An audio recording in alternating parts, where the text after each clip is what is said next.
भारत और अमेरिका के बीच व्यापारिक रिश्ते इन दिनों तनाव में हैं। वॉशिंगटन भारत पर अतिरिक्त शुल्क थोप रहा है। हाल ही में अमेरिका ने भारत पर 25% का अतिरिक्त टैरिफ लगा दिया, जिससे शुल्क दर अब 50% तक पहुंच गई। ये कदम स्पष्ट संकेत है कि अमेरिका दबाव की रणनीति खेलना चाहता है, मगर भारत भी पीछे हटने वाला नहीं है। विदेश मंत्री एस जयशंकर ने अमेरिका को साफ संदेश दिया है कि भारत अपने राष्ट्रीय हितों पर किसी तरह का समझौता नहीं करेगा। उन्होंने कहा कि भारत की 3 प्राथमिकताएं अटल है: किसानों और छोटे उत्पादों के हितों की रक्षा, ऊर्जा आयात को लेकर स्वायत्त निर्णय और भारत पाकिस्तान रिश्तों में किसी भी बाहरी दखल का कड़ा विरोध।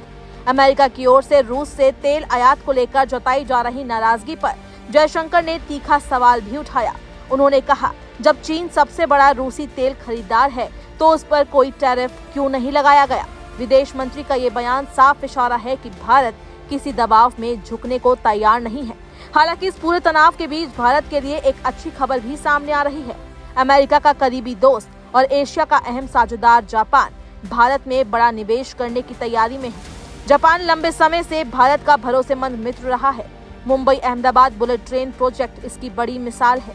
बता दें कि प्रधानमंत्री नरेंद्र मोदी 30 अगस्त को टोक्यो जाएंगे, जहां वे 15वें भारत जापान वार्षिक शिखर सम्मेलन में हिस्सा लेंगे। ये मुलाकात जापान के नए प्रधानमंत्री शिगेरू इशिबा के साथ उनकी पहली औपचारिक बैठक होगी। इस दौरान भारत जापान में 10 लाख करोड़ येन यानी लगभग 68 अरब डॉलर, रुपए में कहें तो करीब 5.95 लाख करोड़ रुपए के निवेश का ऐलान कर सकता है। जापान का ये कदम साल 2022 में तय किए गए 5 ट्रिलियन येन के लक्ष्य को और आगे बढ़ाने जैसा होगा। निवेश मुख्य रूप से पब्लिक और प्राइवेट इंफ्रास्ट्रक्चर प्रोजेक्ट्स की फाइनेंसिंग में लगाया जाएगा। इसके अलावा भारत की विनिर्माण क्षमता को भी बढ़ावा मिलेगा। नई दिल्ली और टोक्यो मिलकर उभरती तकनीकों और स्टार्टअप्स पर ध्यान केंद्रित करेंगे। संभावना है कि दोनों देश AI कोऑपरेटिव इनिशिएटिव की शुरुआत करेंगे, जिसके तहत आर्टिफिशियल इंटेलिजेंस और अन्य अत्याधुनिक तकनीकों में सहयोग किया जाएगा।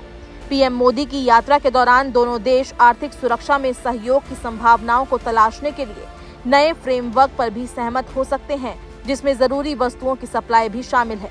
ऐसा माना जा रहा है इसमें सेमीकंडक्टर, आवश्यक खनिज, कम्युनिकेशंस, क्लीन एनर्जी, AI और दवा उत्पाद शामिल होंगे।